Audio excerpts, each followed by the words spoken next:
This is the primal scream of a dying regime. Pray for our enemies, because we're going medieval on these people. You're not got a free shot on all these networks lying about the people. The people have had a belly full of it. I know you don't like hearing that. I know you try to do everything in the world to stop that, but you're not going to stop it. It's going to happen. And where do people like that go to share the big lie? MAGA media. I wish in my soul, I wish that any of these people had a conscience. Ask yourself, what is my task and what is my purpose? If that answer is to save my country, this country will be saved. War Room. Here's your host, Stephen K. Bannon. Thursday, 20 August, year of our Lord, 2026.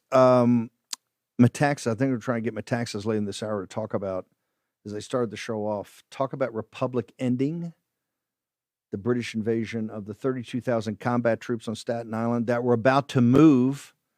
They didn't know if they were going to Perth Amboy on the Jersey side or take a sweep around Long Island. But the Americans were getting ready. 32,000 combat troops, 8,000 of those were Hessian mercenaries. I think at this time they had over 250 either combatant vessels and or other vessels from the logistics vessels from the British Empire. Bottom line, massive invasion, Republic ending. Just like these issues over the last couple of days come to the forefront about debt and deficits, all of the things that we have talked about for years. And you're the leaders of this movement. I'm saying, hey, I got an idea. I don't know. You need a forcing function to force a national debate. Otherwise, you're going to get jammed down your throat every day. The Guardian, which is one of the best edited papers in the world. Of course, it's one of the most, or not the most left-wing major paper in the world. Headline, Democrats outraged at $40 trillion in spending. Morning Joe Scarborough lecturing you on debt and deficits. Get ready for it, folks. Get ready for it. Natalie's going to come back, too. I want to get back into the Chinese Communist Party, the underwriting of the Chinese Communist Party by U.S. taxpayers. How does that feel? Does that feel good? Does that feel like managed decline? No, that feels like accelerated collapse.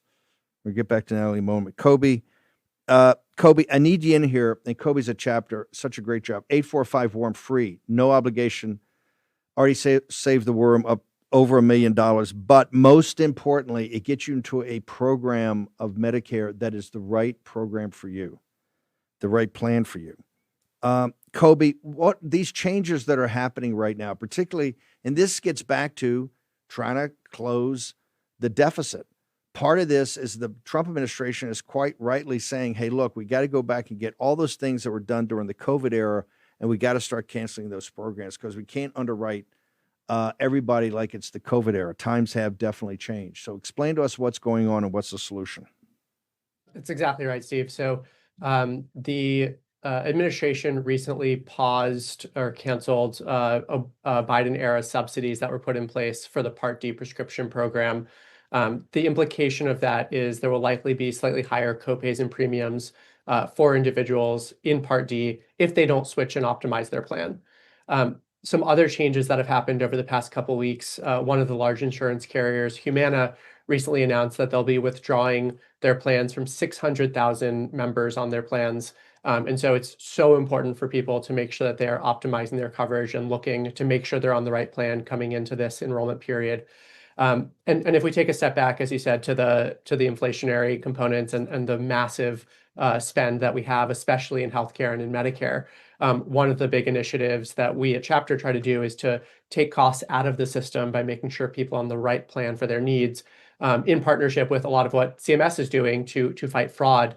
Dr. Oz and the administration have done an amazing job reducing a lot of Medicare and Medicaid fraud as well, and that's been rampant over the past decade.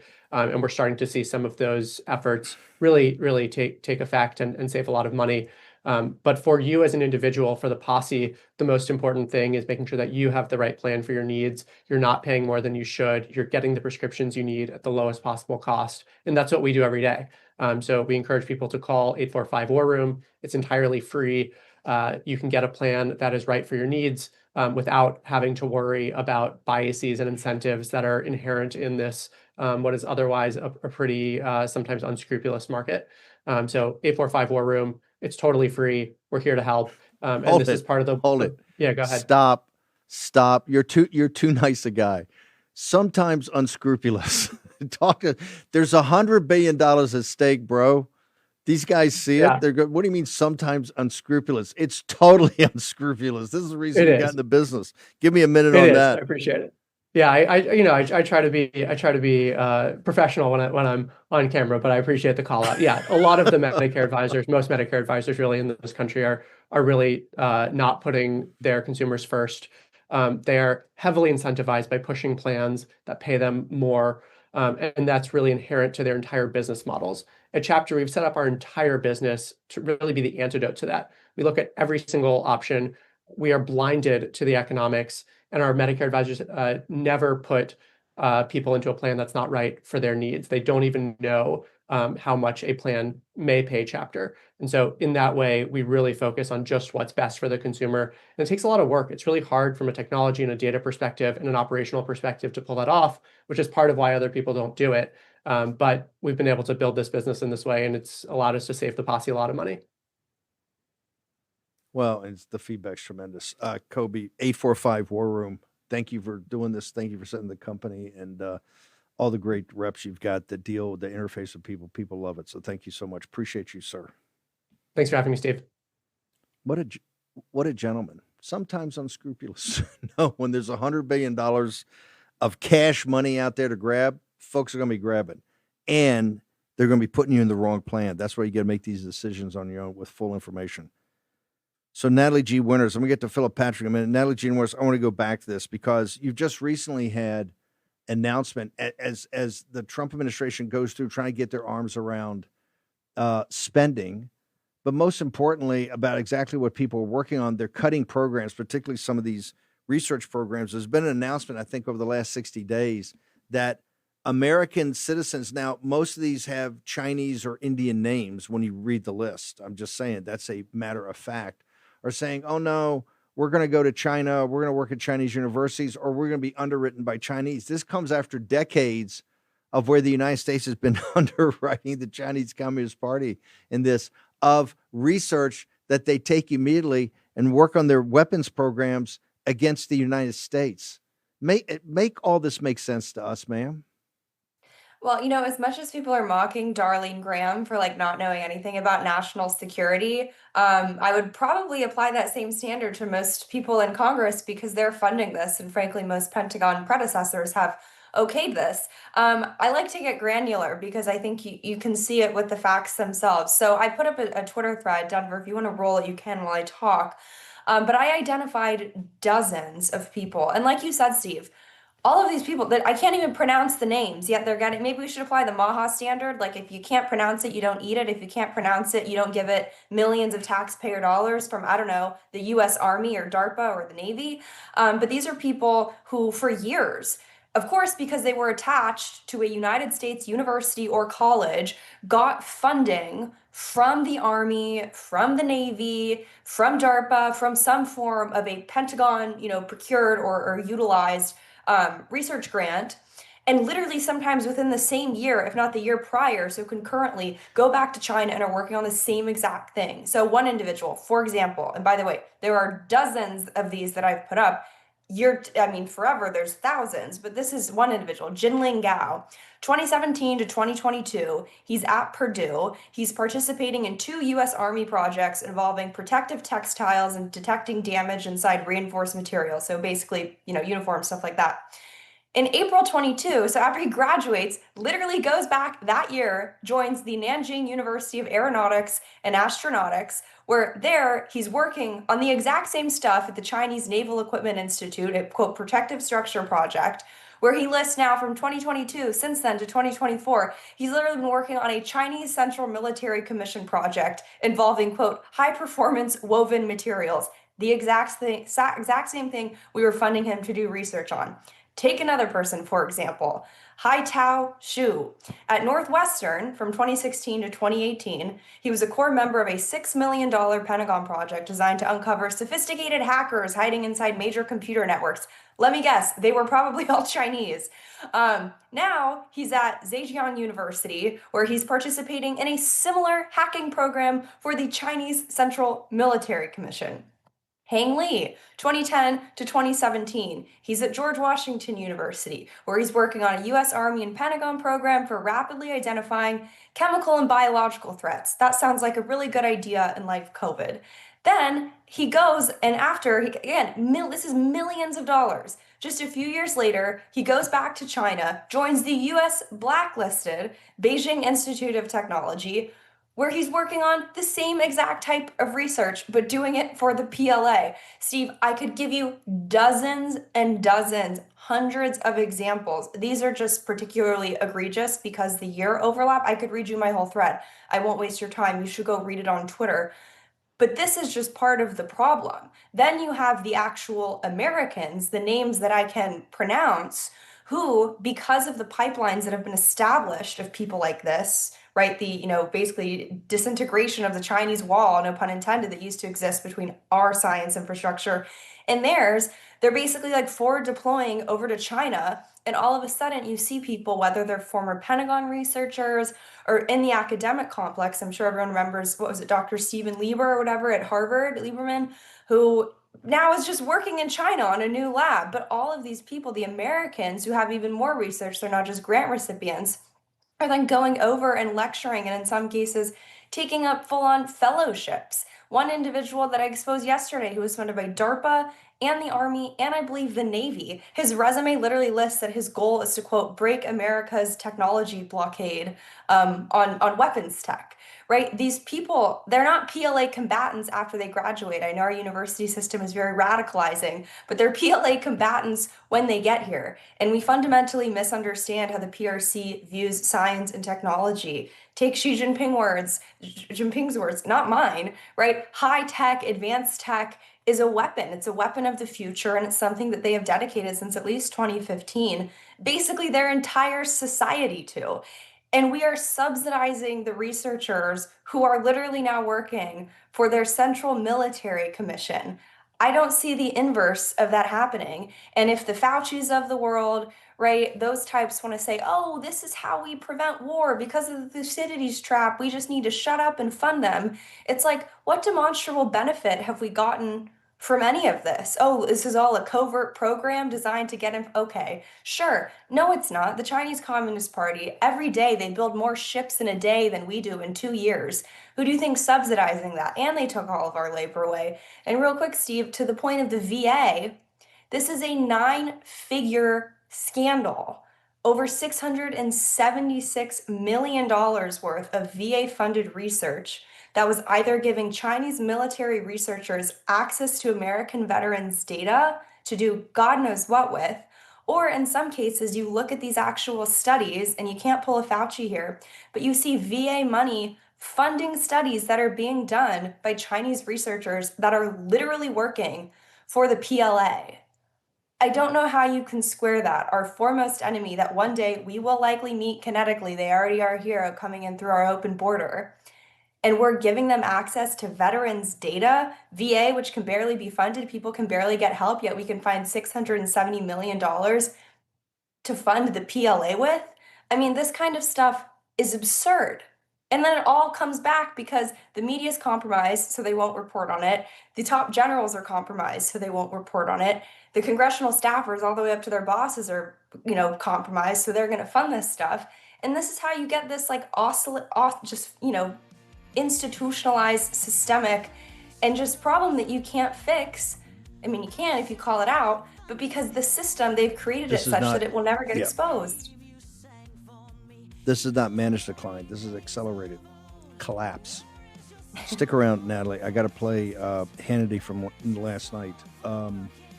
Phillip Patrick's with us. We're going to get into all the efforts of Secretary of Treasury Scott Bessent, plus the full-on economic war, economic D-Day coming to the Persians, all next in the war room. I guess the $5.5 trillion that we take in revenue, all sources at Treasury, They need to do a lot more. And so Scott's got a mandate to go get all the money they think they're owed. 866-513-5516. The October 15th extension is coming up. You got to have your money. Got to be money good then. Tax Network USA. Check them out today. In the South China Sea, national security issues for the United States? If so, why? I'm sorry, could you repeat the question? Are Taiwan and the South China Sea national security issues for the United States? And if so, why or how? I'm just going to be honest here. I'm not on national security. I'm not that informed on national security, but I do support the military. My brother was in the Air Force for 33 years, so I will do everything I can to support the military. My dad was in the Army. I'm not a polished politician up here. National security is not my thing, not my area of expertise, but I do support the military. That was Senator Darlene Graham of South Carolina, of course, the sister of the late Lindsey Graham. Tuesday night, the only debate before the state's runoff election. Graham addressed her answer on foreign policy in a new interview last night on Fox News. I've said many times, I'm not a politician, certainly not a career politician. I don't speak politician. You know, I was just honest, and I think that's kind of a foreign concept. But I talked to several people today. I traveled around the state, and they said, you know, we appreciated the fact that you were honest. And I did say several times that, you know, China is our enemy, our military and economic threat to the United States. Of course, Taiwan is our friend, but I think people in South Carolina are more worried about making ends meet. They're concerned about boys and girls sports. One lady talked to me extensively about that today. They're concerned about the Second Amendment. They're concerned about the Save America Act. Graham is in a runoff primary election for a full term in the Senate. She's facing Republican Congressman Ralph Norman. That election is coming on Tuesday. Honesty is one thing, but you're trying to be a United States senator for a full term. And as her brother would tell her, foreign policy is a very important part of that job and understanding what that is. And just one other point about that's not the clip I wanted. Hang on. Full stop. We'll do this later this afternoon. I'll do it in the 5 o'clock show. Natalie, basically, she doesn't know Taiwan. Hannity covered for her last night. He said, well, I don't think anybody in America knows where Taiwan is. But he says, you are an expert in the Middle East. So she's got the APEC answer to everything. This is a clown show. This is a clown show. Okay. She is not prepared to be on a city commission, much less in the Senate, much less when we have the problems facing the country today. Natalie, your thoughts and observations, ma'am. I think you're being mean to clowns. You know, I guess give her credit. At least she called China a military and economic threat. I guess she's not been well versed enough that she's not allowed to say that if you're a member of the Senate, because you have to be bought and paid for by them.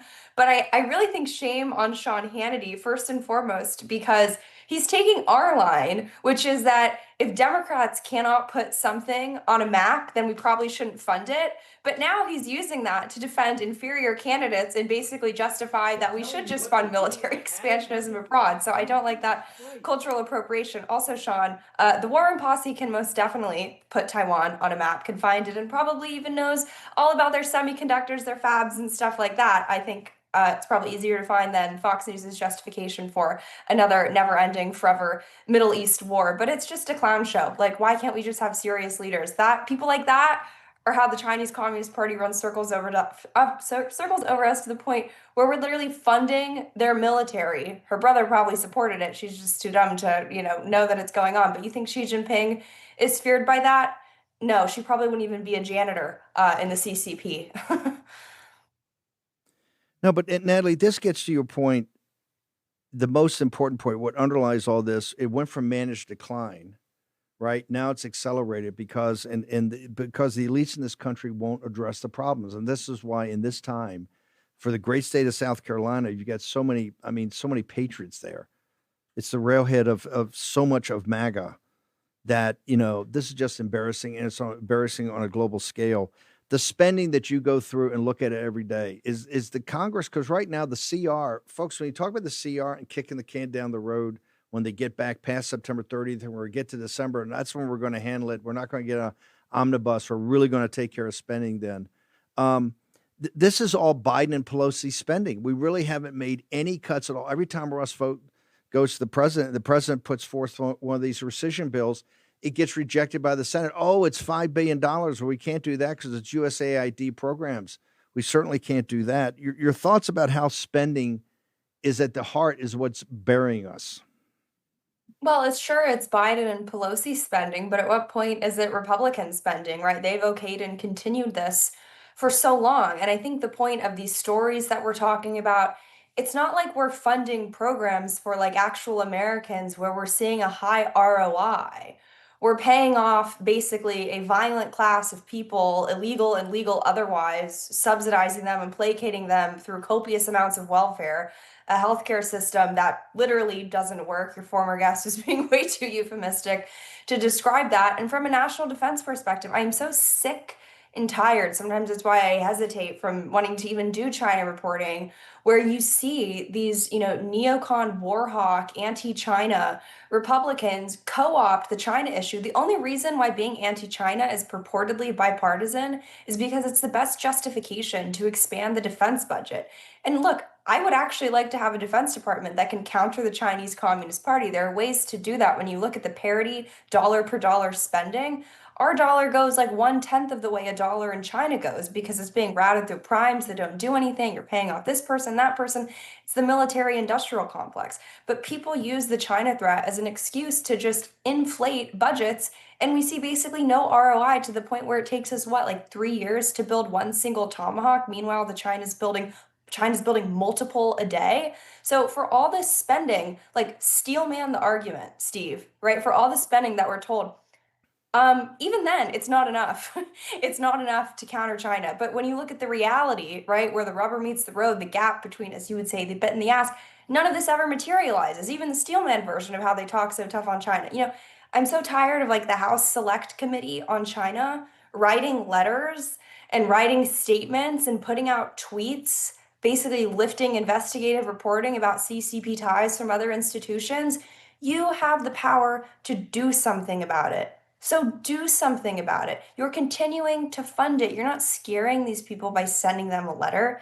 Take them off the stock market. Actually sanction these institutions. Get their names. Call them out. Call out the Americans who collaborated with them. Literally could cancel, Steve. I list in my article all 61 papers, the grant numbers, they're hyperlinked. So easy. Cancel all of them today. But our Republicans are a joke. They won't even defund USAID. And I'm sorry, with all the Doge cuts, how is all this stuff still expanding? I thought we canceled billions, if not trillions of dollars. It's all so performative. It makes me sick. But Steve, the other part of this, the domestic ramification, no wonder why people are being pulled to DSA. I mean, first of all, you don't have the cultural backstops. The nuclear family's under attack, right? People don't feel like they can buy a house, but we're not doing anything about it. We're just complaining about it. I don't buy the Guardian. The Democrats care. The only time they seem to care about spending is if it's for a border wall or something to curtail the amount of future voters that we can import into this country. But they never care about spending. But frankly, our side doesn't either. They just pay lip service to it. These DSA people, they want to increase the spending by God knows how much, but it won't matter because they don't even care about the United States dollar. They want to see, in their own words, the United States collapse from within. So that's a win-win for them if you maximize the spending, the dollar crashes, you can't sell treasuries, whatever. They would say to you, Steve, when you talk about that, they'd be like, yes, that's actually precisely the point, right? So it's all bad. But the problem, yes, it's Democrat, yes, it's communism, yes, it's socialism. But at the end of the day, it's Republican. And there's probably no better example than Darlene Graham for two reasons. One, that we're even putting someone up like that is just despicable. But two, she's not that much far off or dumber than most of the people that we have in there. She's just honest, right? That's the difference. It's not like, oh, well, all other 50 senators are, high IQ intellectuals who are doing meaningful things to take on the Chinese Communist Party. They're not doing anything. They're funding it. So it's so frustrating. And please spare me the communism talking points when these people are literally okaying budgets to subsidize, I don't know, something called the People's Liberation Army for the People's Republic of China. Yeah, if you look at the dollar flow, there's only one party that's okaying and putting money to these communist institutions, and it's not just the Democrats. Where do we go to get your Substack, which is free? Where do people go to sign up? You can go to nataliegwinters.substack.com. It's free. X sometimes censors the China stuff, so you got to check it out on Substack too. But you can go to X to get the names. I encourage people to read the papers to see what your tax dollars are funding, these VA studies, the millions of veterans' data that was given to China, and we paid for it. It's maddening. You gotta understand the enemy to defeat them. Thank you, Steve, for having me on. I really appreciate it. By the way, just give your Twitter. What's your Twitter handle? Although it's suppressed, I'm so shocked that Elon suppresses a Twitter feed about the anti-CCP. But where do they go? Natalie G. Winters. Thank you, Steve. Thank you, ma'am. Appreciate you. Always great research. Tom Cotton in 2014 beat his Democratic opponent 56% to basically 39%. In 2020, Tom Cotton beat his Democratic opponent 66% to 33%, or 67% to 33%.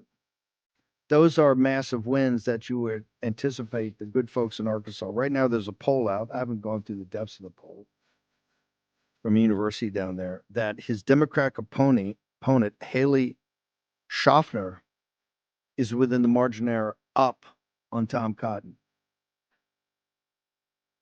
I think following John Thune's lead in making the Senate make President Trump a lame duck, the chickens are coming home to roost. Also, the biggest proponent of the deep state and the Israel First Project in the U.S. Senate, now that Lindsey Graham has gone to his just reward, Tom Cotton. Will Tom Cotton win? I don't know, probably. But right now, with 80 days out, he ain't winning, according to a poll. Guy who won by 30-some points last time. Short break.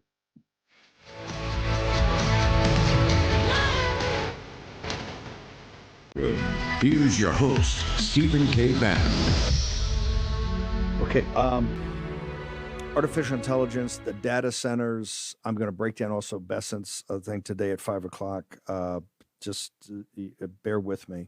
The reason I'm saying about Tom Cotton, guy wins by 33 points last time he ran. Nothing's for certain right now. This is why don't take it for granted. If you put Graham's sister up, that's going to be a lock in South Carolina. People go, you can't. It's impossible in South Carolina. Hey, okay.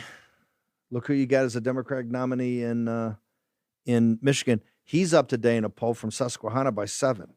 I haven't gone through all that, so don't panic because the other polls have showed Rogers up by 4 or 5. But data centers in Wisconsin got Tom Tiffany in the lead. Data centers in Ohio have Husted losing by, I think, 7 or 8 points. The data centers are a central issue. Only 15% of the American people support the tech oligarchs in doing this. Anyway, all of this at 5 today. Come back and we're going to drill down on it. Phillip Patrick, you're a sight for sore eyes. Okay.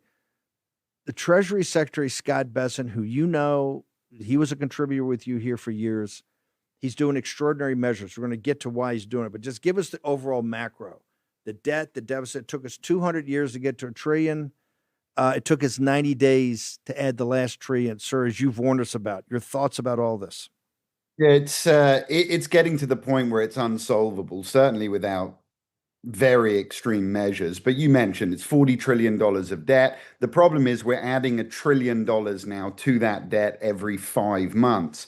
The big issue is the interest payments, the cost of the debt. That's now our second biggest expense for the country. We bring in about $5.5 trillion a year. Our biggest expense is Social Security, cost us $1.5 trillion. Second biggest expense is now interest payments on the debt at $1.25 trillion. But the big concern is we're seeing two things happening simultaneously in the current climate. One, we're adding $1 trillion every 5 months. So that top line number is getting bigger and bigger. But the second thing is the world is simultaneously commanding higher interest to loan us the money. Listen, Anybody loaning money to the US government for 30 years today understands that with a $2.1 trillion annual deficit and growing every year, there is going to be significant amounts of liquidity printed over the next 30 years. So they are commanding higher interest, essentially devaluation premiums to loan us the money. We've talked about this many times. Borrowing rates on the long end now, 10-year, 30-year treasuries are above over 5%. That's the highest level since 2001. So what's Bessent been doing? Well, he's been scrambling around trying to prevent the world from selling US debt. We saw it with Japan not long ago. We saw it with the OPEC countries earlier this year. Extraordinary measures to prevent the sell-off from US debt. He's also trying to move a ton of the debt from the longer term to short-term T-bills, essentially that are due in a year or less. Why? Demand is still there. Borrowing rates are below 4%. This is the biggest juggling act in history. But the reality is this, the numbers do not look good. Today, interest payments on the debt alone are taking up about 25% of our total revenue. 25%, one in every $4 that we generate just going to interest. That's unproductive money. But the problem is, at current trajectory, as we're adding 2 trillion a year, and as the world is commanding higher interest, it's projected that I think within less than a decade now, interest payments on the debt will constitute 50% of our revenue, and a country cannot function in that scenario. And it brings me back to the sort of Ferguson example. This has happened at some point to every great empire in history. And the tipping point is typically when interest payments exceed defense spending. We did that officially last year. So the problem is mounting every single day. And Bessent is doing such an incredible job. He's basically become the world's #1 bond salesman. Imagine if you gave this guy a better product to sell, how good a job he could do. But the problem is almost unsolvable today, Steve. When you say unsolvable, I mean, folks, take your #2 pencil out and write that down. Let's go back to that. Scott Bessent, who is a global capital markets specialist, and folks realize that, and his hair is never on fire. He's taken extraordinary efforts to make sure people don't bail, that because of their current financial problems, they're not cashing in their treasuries to generate cash for themselves.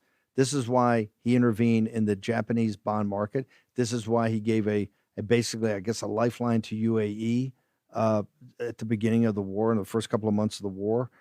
This is why now these are relatively small, but it's incentives, right? And it's pretty extraordinary for the Treasury to do that because we have a house of cards, the largest, I've warned about for a long time.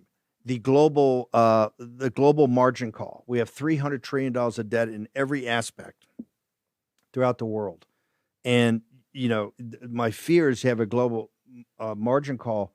When you have it in the bond market, it's going to make 1929, which was really an equity crisis at first, 2008, which was derivatives. Now you're going to have the thing to the central beating heart of what provides financing all over the world. The central part of that is the $30 trillion U.S. Treasury market, but then you've got also so many other type of debt instruments.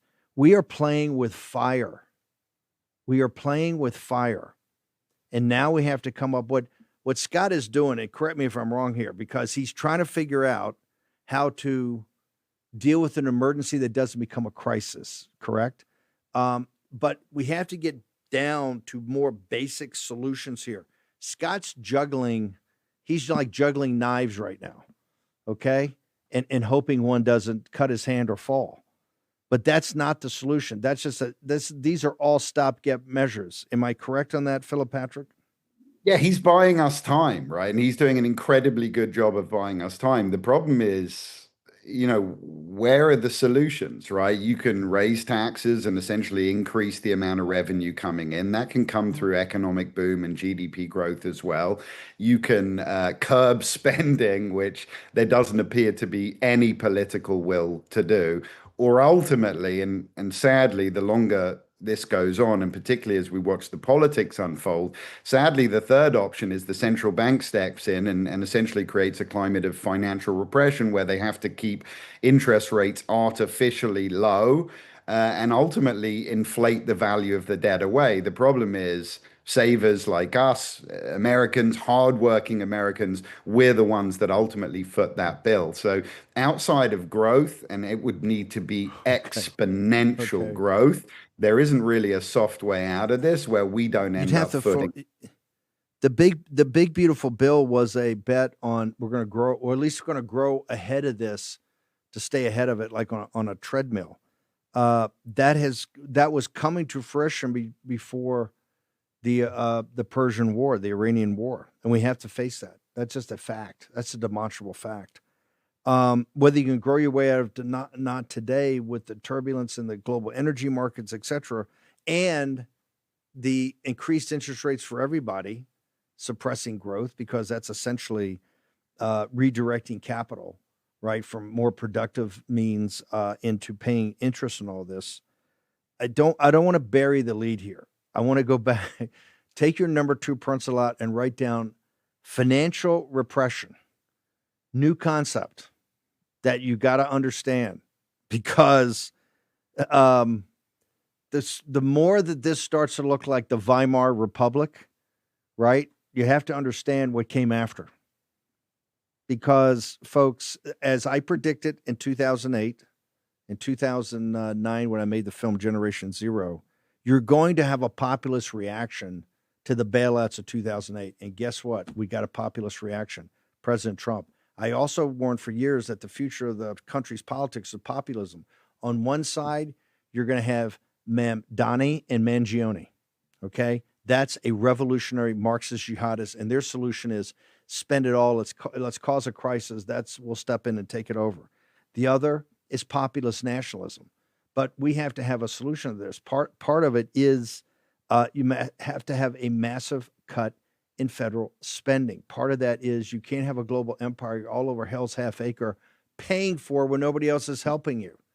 This gets to be the Middle East.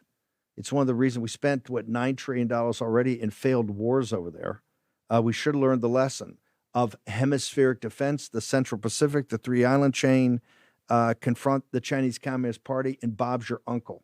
I want to go back. The term financial repression, what does it mean, and how is it going to manifest itself that this audience will start to see it coming down the road? We've seen it before in the United States in sort of middle of World War II, 1942 to 1951. This was when the Treasury and the Fed worked together to cap government debt rates. And that's really what financial repression is.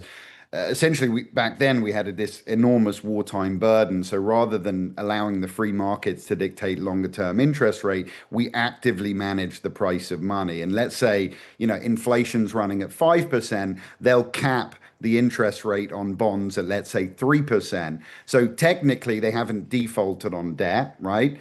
You're getting every single dollar bill that you were promised, but in inflation adjusted terms, we're losing purchasing power by holding debt. In extreme scenarios, they may legislate requirements to hold a percentage of our portfolio in government debt to control that interest rate. But ultimately, we're bearing the cost, right? Because our money's growing at X, inflation's running at Y, we're losing purchasing power. That's how you see purchasing power dissipate over time. By the way, in the process, they're also eroding the value of the debt, right? So it's a form of debt management as well. But we as American citizens are the ones that ultimately bear the cost. We've seen this. I mean, look at Japan. They had 2 lost decades on the back of financial repression, and they're just beginning to get out of that now. It's where we're heading. It's the only scenario that I can see outside of very extreme measures. Like I said, curbing spending being perhaps the most important. But as Natalie said previously, this is a problem now on both sides of the aisle. There isn't a desire to do it. I just want to make sure I understand something. You're saying that the program potentially, it's not here today, but we've done it before, the financial repression is not an extreme measure. There's more extreme measures beyond that. Listen, it's the problems that we have, I'm starting to have the belief that it is literally becoming an unsolvable problem. And now all we're trying to do is buy more and more and more time. That's the way that I see it. But this is a ticking time bomb. As soon as debt service, every year it's becoming a larger and larger and larger share of our revenue. This is money that's completely unproductive. It becomes impossible for a country to function. And we are hurtling down that path so fast. Our only hope is just massive productivity increases from AI. And that in on itself is frightening. We've spent $750 billion on infrastructure with $150 billion of profit this year. If that's what we're relying on to get us out of this mess, it's an absolute disaster. I'm losing faith fast. This is why I talk about the bet we've got is a highly leveraged bet, not just at the government level, but also at the company level, a highly leveraged bet on productivity increases from artificial intelligence without, don't, wait for it, concomitant mass layoffs in high value added jobs like STEM workers. Anyway, Phillip, stick around. You got to face reality here, folks. I am not a black pillar. We can fight our way out of this, but we have to be adults and grown-ups. The happy talk has to cease. Phillip Patrick on the other side. We will fight till they're all gone. We rejoice when there's no more. Let's take down the CCP. Here's your host, Stephen K. Bannon. Yeah, Tax Network USA, make sure the October 15th extension deadline is coming. 866-513-5516 for $49. They will pull your extension, which has got all your documentation in it. For $49, you give them permission. They pull it, and then they walk you through the bid and the ask on what you owe versus what they're going to think you owe. That's what you need to arm yourselves for combat with the IRS. Scott Bessent, he's juggling knives in the bond market. He's also got a mandate from President Trump. We need every penny we possibly get from the IRS. And so Scott is a man on a mission. $49. 866-513-5516. Talk to him today. Phillip Patrick. I'm really glad we started End of the Dollar Empire. 5 years ago, 6 years ago, gold, I think, was roughly $1,000, $1,100 an ounce. Right now it's at $4,500. But that's not the point. The point is not the daily price. The point is where this is all headed. What advice are you giving your biggest clients today? Because I know the central banks of the world are saying, hey, look, maybe I got too many dollar-denominated, security. Maybe I don't buy any more treasuries. Maybe I want to get me my hands on some gold. What's your advice to clients right now? Yeah, look, I think it's just to understand what is happening. I think what we talked about in the previous segment, that is hands down the biggest argument for gold today. And it's why central banks are buying in record quantities. At the end of the day, I think there is a realization around the globe that we in the United States now are trapped. What we're not going to do is what countries like Argentina do, who default on the debt, right? When Argentina owe money, they owe it in US dollars. They put their hands up. They say, we can't pay it. They default. The economy plummets. Inflation goes through the roof, and they bring the problem forward. We are the prime reserve currency. We're the biggest economy on the planet today. We're not going to ever default on our debt obligations. We owe that money in US dollars. What we are going to do instead is keep printing money to meet deficits, and in the process, we devalue currency, and we also, like I said before, devalue the debt burden as well. But the problem is, for hardworking Americans and savers in particular, it punishes us. So I think that is the biggest argument for metal. At the end of the day, as long as we are continuing to print deficits, the dollar will lose value longer term, and gold prices will go up. And it will not be linear. There will be things in the news cycle that strengthen or weaken the dollar and do the same to gold. But ultimately, the trajectory will be up as long as those fundamentals are in place. Central banks realize it. It's why they've set records for gold buying. Last 4.5 years, Biggest 4.5 years in world history for central banks, not in consecutive order, but 1, 2, 3, and 4. If that doesn't tell people something, I don't know what else is, but will. But the writing is on the wall, and I think it's prudent for everybody to have a portion of their retirement in metals. Ultimately, central banks are doing it. That's the smartest money around. Okay. I need people to be able to get to you and your team, and I need them to do it today. Where do they go? Very simple. It's birchgold.com/Bannon, or they can text Bannon to 989898 and just get access. It is free information. Read it, digest it. If you need any help with it, you can contact us, myself, people like myself. We're here to guide you through, provide you the information, and what individuals decide to do from there, it is on them. But we are there to provide the information. So Bannon to 989898 or birchgold.com/Bannon. Free and no obligation. Phillip, thank you, as always. Wow. Tonight at 5, I'm going to break this all down. Scott Bessent's turn. Scott Bessent just said moments ago he thinks it's highly unlikely we will restart major combat operations in Persia, but that economic warfare D-Day is coming. So we're going to get into all that this afternoon at 5 and more. Kimberly Fletcher is going to join us. It's going to be a great hour. Charlie Kirk's next. You got Poso coming on. You got the whole thing. You got Gruber bowling and then back to us. Eric Metaxas, I started the day talking about Republic ending. There were 32,000 combat troops on Staten Island, including 8,000 Hessian mercenaries prepping for an invasion, either through Perth Amboy and New Jersey side or over to Long Island. It was Republic ending warfare. That was, the storm clouds were there. It was coming. This independent collection of independent states that just declared their independence on the 4th of July are now facing an existential crisis like we are here in the United States today. This debt is Republic ending. Why is the book Revolution necessary now for people to understand, sir? Well, thanks for teeing that up, because first of all, that's the point, right? We need a miracle. Washington understood they needed miracles. He understood this, okay? Moses, backed up against the Red Sea, understood we need a miracle. You don't know when the miracle comes, how it comes, the details. In the meantime, your job is to fight and pray, right? You don't just pray, but you also don't just fight. Washington really understood that apart from God, there's no way they could win. But if God has called you to the fight, if God is with you in the war, he wants you to win and he's with you, but you have to do your job. So I'll tell you, Steve, it's so interesting. Obviously in my book, I give all the details on the war and whatever. I mean, I want to give tours at some point because it's so fascinating. It happened right here in New York. But I got to say, I'm speaking all over the country. I was just in San Jose speaking in a church, and so many people come up to me in the book line.